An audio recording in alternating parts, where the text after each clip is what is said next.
said to the nun, can you hear? The little girl said to the nun, why do you wear the same black dress every day? And the nun said, it's a habit.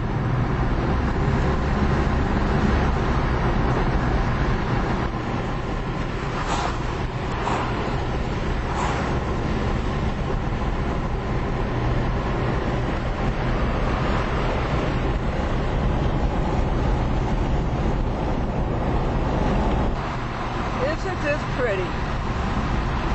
We're heading into Goshen, Connecticut. And Goshen is 16 miles from Torrington. How many miles is it from Torrington to South Windsor? 40.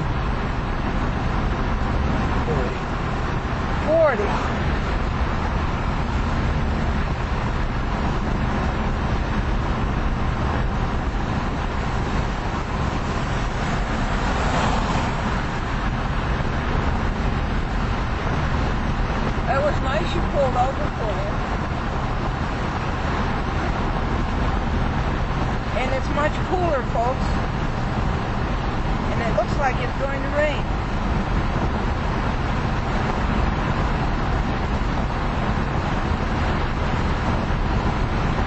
We're 73 miles from our house to Torrington.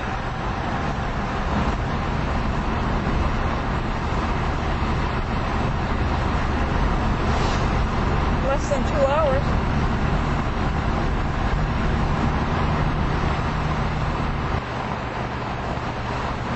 Coming into Goshen, Connecticut.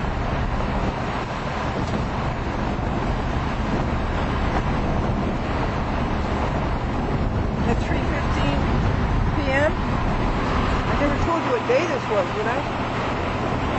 It's July the 10th, Tuesday, 2007. Anno Domini.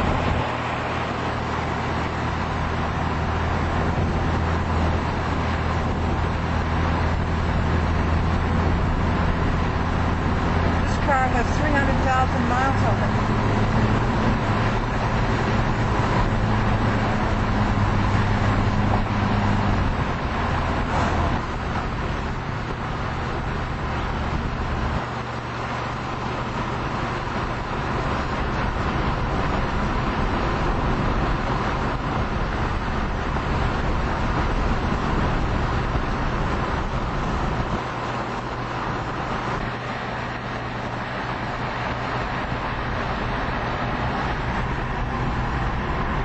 Goshen.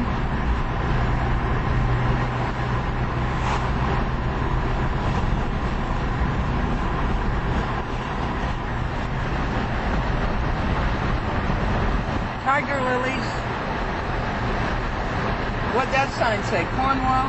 Torrington. And what else? Cornwall Bridge?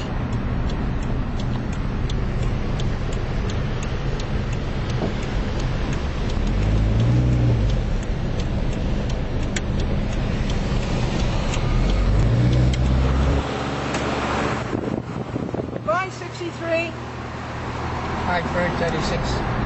36 miles to Hartford. Well, by Route 63, you are a beautiful route. This is Route 4.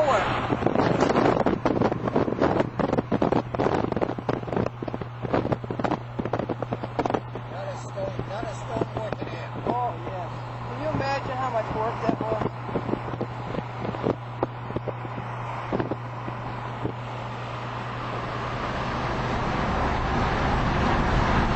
Coming into Torrington.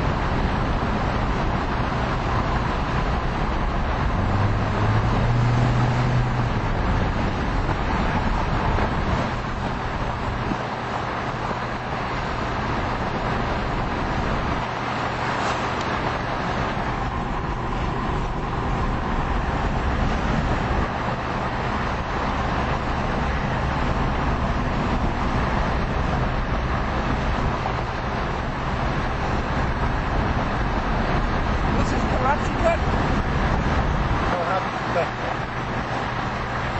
corrupt.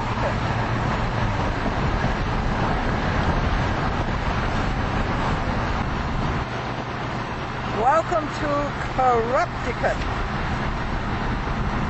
www.kangaroo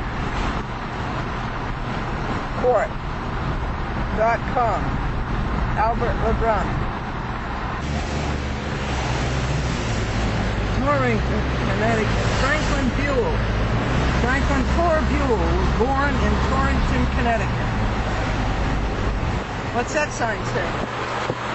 Torrington 2 miles.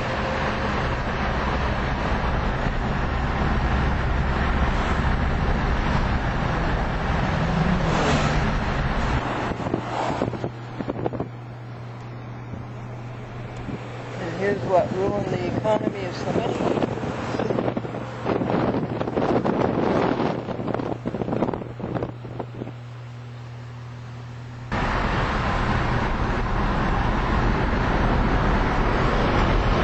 What do you suppose that was? A factory? That's right.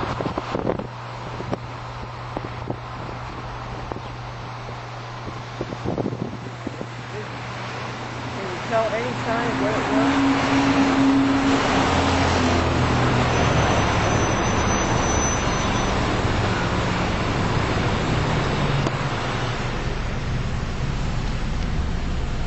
How much is gasoline over there?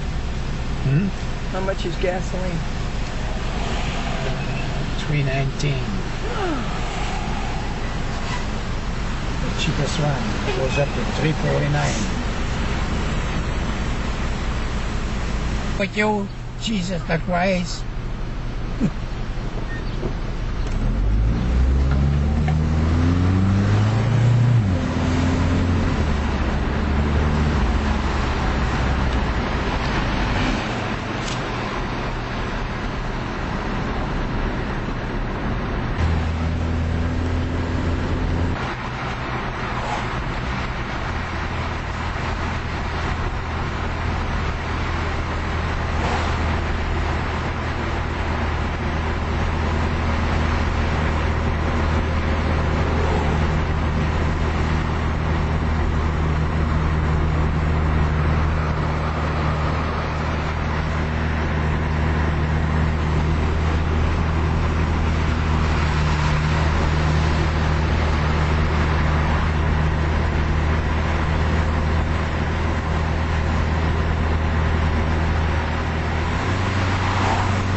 thought it would be.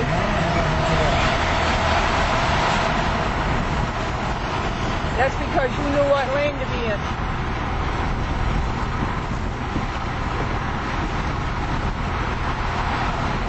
Where do we exit 84?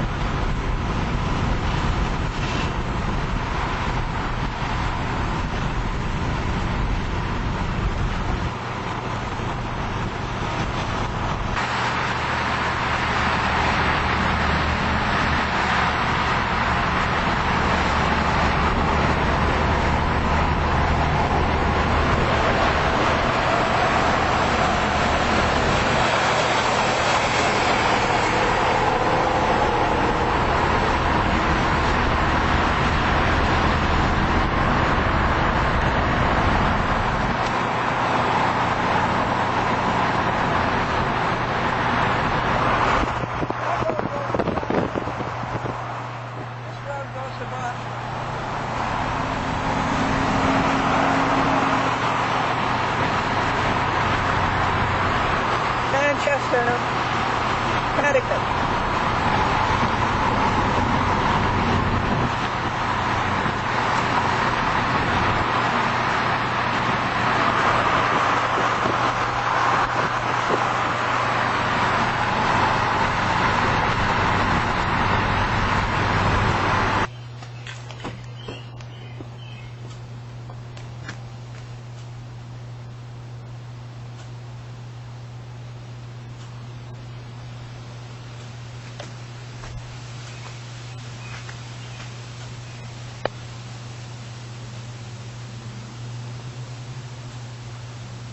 This is the house that Albert LeBrun designed. I'll get you the picture the sign. I got the sign yet and everything.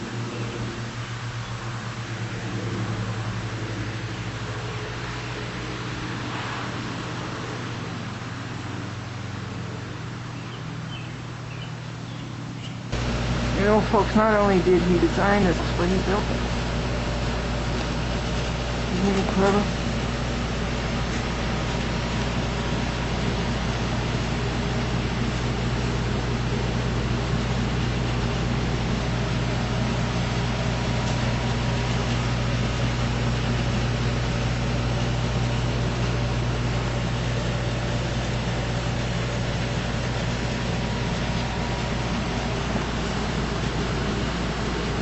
So the stats, 117 miles, 3 hours, 140p to 440p.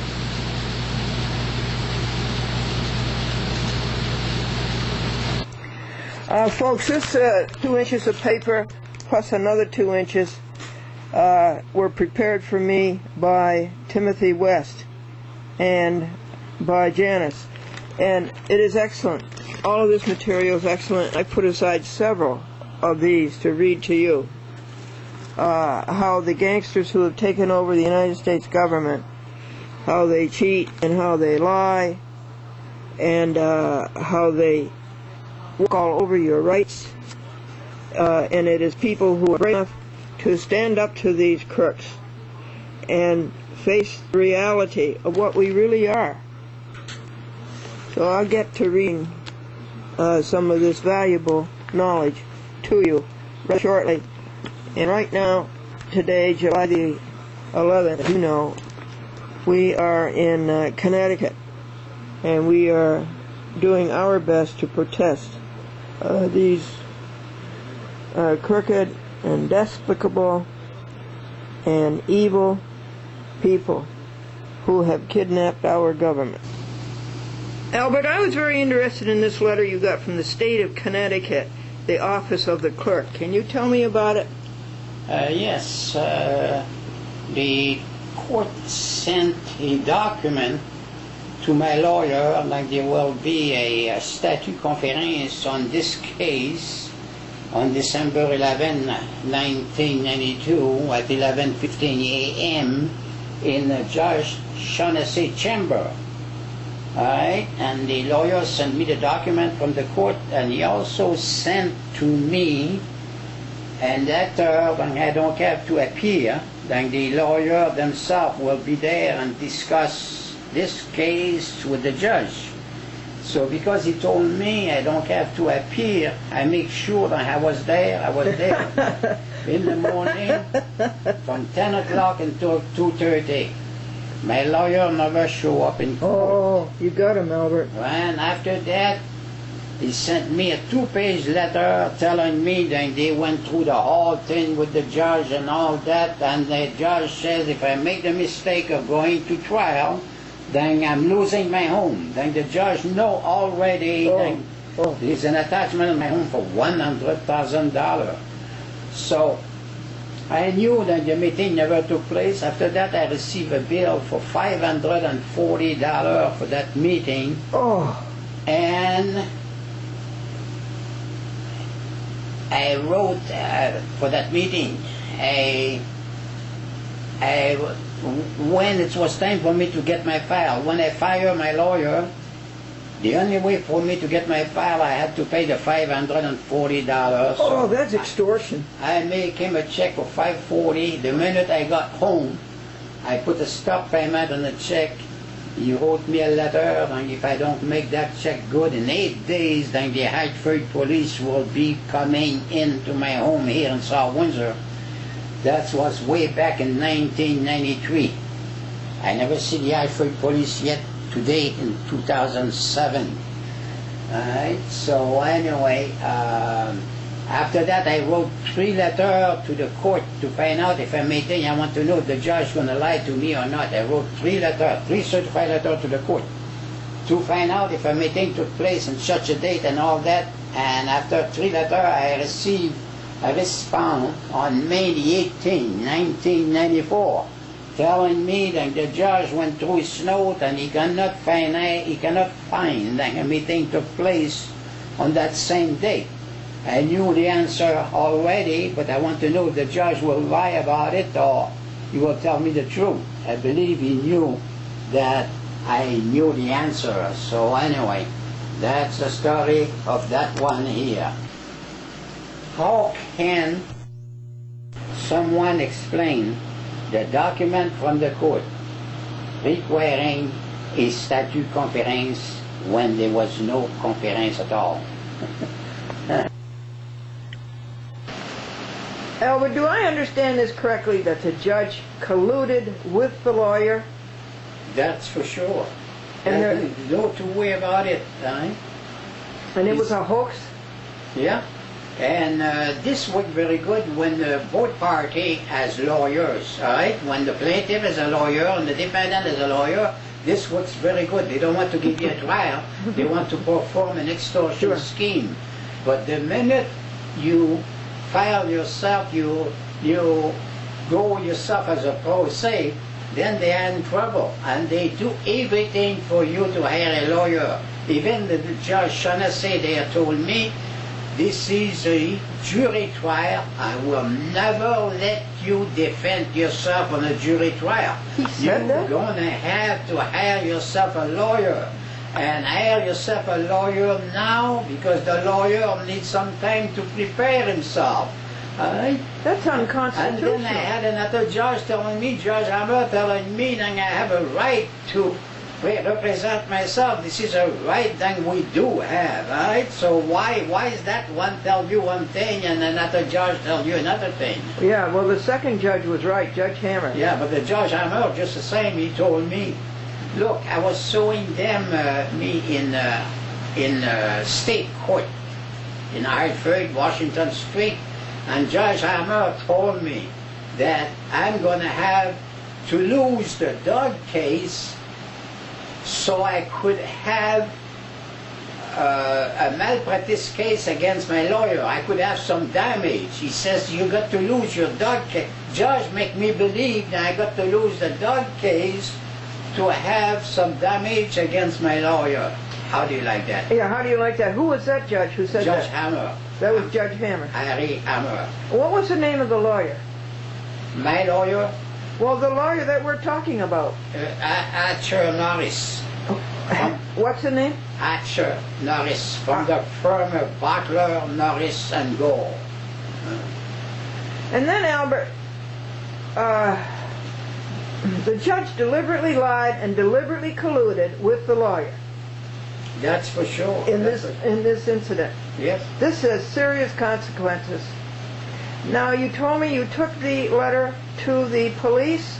No, to the criminal division in Rocky Hill. They have the criminal, the chief state of the name of the criminal division. I went over there and I see two fellows there, Coffrey and Willan, I believe. What's the last name? One is Coffrey and the other one is, I think, Willan. W-E-I-L-A-N or something like that? Yeah. And after explaining to them what we just went through there, that the lawyer sent me a bill for $540 and he was going to send the Alfred police after me and all that. The criminal division answered me, well, you should not be worried anymore about the police coming to your house now. That was an insult of the injury thing I went through, right? Instead of saying, we're going to go and arrest that lawyer for extortion scheme and all that, you should not be worried about the police. I think you're safe now. Oh, the criminal division gave you an answer. It's outrageous. They didn't perform their duty. I had a little tape recorder and I forgot to put it on, but anyway, when the meeting was over, I must have spent an hour there explaining all the extortion against me and all that. When the meeting was over, he says, did you record this? I says, I forgot. He says, I suppose if I had recorded it, that you will take the tape away from it. You bet I will take that tape out of your record. Oh, you understand? So they don't even want to be recorded. What this tell you? Yes. That's telling you something. Now, here is the bill from the lawyer, Butler, Norris, and Gold. And this lawyer's name is, what is his name? Archer Norris. Archer Norris. Right, and here's his bill for $540. And he says for professional services rendered, the balance due for a statement of February the 3rd, 1992, $290. Paid on account, $280, leaving a balance of $0, and the current time of Mr. Hatcher Norris, 12/11/92, pre-trial conference in Rockville, and 12/14/92, dictate letter to the client, review of prior correspondence. So we were telling you to dictate a letter to the client, review of prior correspondence, and the total time is 2.7 hours, $200 per hour, $540. Folks, do you see how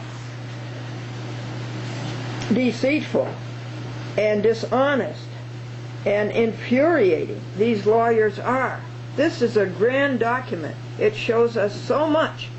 I've always wanted to see how a crooked lawyer does his crooked billing, and this tells me exactly. So that's the $540, and he did nothing except rip off Albert. All of his time and effort were to rip off Albert. Was it for justice? No. Was it for truth? No. This is the docket sheet of the court, and this was made. They did not have no docket sheet at all the time that was represented by Archer Norris, the firm of Butler, Norris and Gold. They started to do docket sheet only after I filed an appearance myself. And I filed an appearance because I was told by my lawyer, if I don't file an appearance, I will be put in default, and then if I am in default, I'm the loser. So that's why I filed an appearance. Now, this is the docket sheet over here, and my lawyer doesn't even show that he represents me over here for 2.5 years. Yes, yeah. Right? No such a thing as his name here, and they never had a docket sheet in court with his name on it. So how do you explain something like this again? Why they did not make any docket sheet when I was represented by my lawyer? That's because they never commenced an action in the first place. It's an extortion scheme from day one. So, It should show his name, and his name isn't there, right, Albert? right. What a scam. Oh, I'm glad we've caught these people. The court. This is your check, Albert, for $540? Yeah, and that's $600 because they charged me an extra $60 to put the file together. $60 to put your file together, Yeah. which they took apart. That's which make it $540 plus $600. That's the check I put the stop payment on, and that's the letter that he's telling me that he was going to send the high street police. That's way back April the 8th, 1993. I did not see the high street. Are you coming or are you staying? Yes, I'm going with you.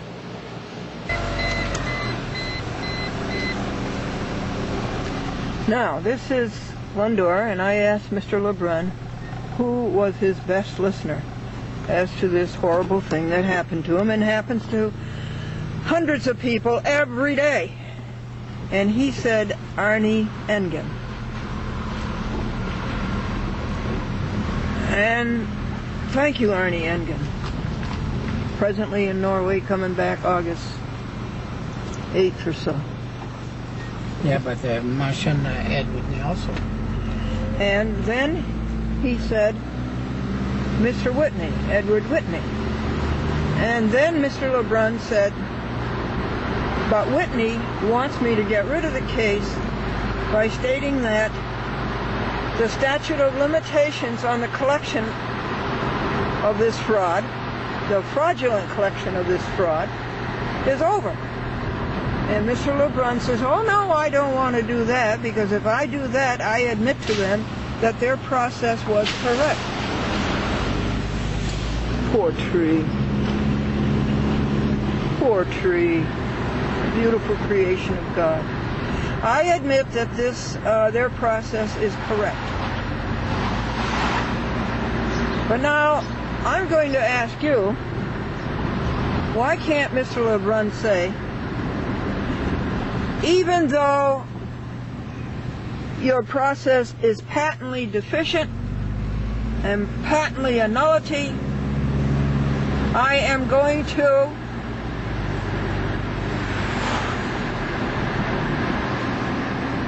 stop this case on the grounds that even if you were right, the process has expired. I mean, the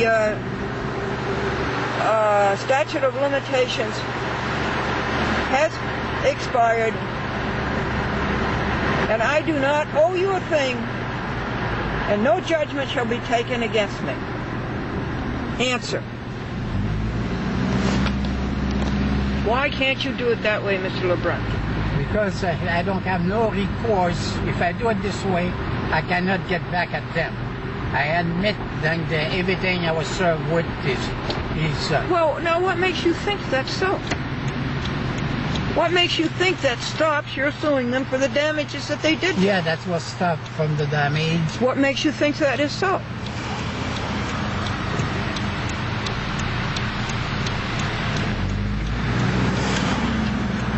Only subject matter jurisdiction doesn't have no time limitation. They don't have subject, they never had subject matter jurisdiction. So that's what I am after. Yes. This could be 20 years later, and you still could get at them